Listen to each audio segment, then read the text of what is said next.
बिलासपुर के रतनपुर थाना क्षेत्र अंतर्गत नजदीकी ग्राम रिगवार में खेत में रोपा लगाए के काम करत बेरा अचानक बादल में जोर के बिजली कड़के के दौरान बिजली गिरिस, जेकर चपेट में आए ले एक महिला ह बुरा तरह ले झुलस गई और मौका में ही ओकर मौत हो गई। संग में बूता करैया अन्य महिला मन भी गंभीर रूप ले घायल हो गई। बाकी महिला मन ला उपचार के खातिर रतनपुर स्वास्थ्य केंद्र में भर्ती कराए गए हैं, जी हाँ घायल मन के इलाज जारी है। सूचना में मर्ग कायम कर रतनपुर पुलिस आगे के विवेचना में जुटे है।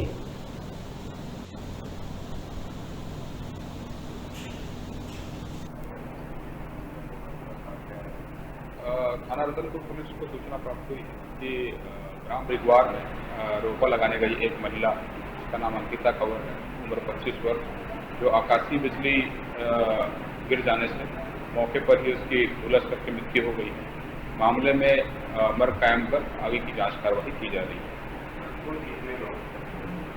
फिलहाल इसकी जांच की जा रही है। मौके पे 2-4 लोग लगाने के लिए गए थे रोपा और आकाशीय बिजली से एक महिला की मृत्यु हुई है।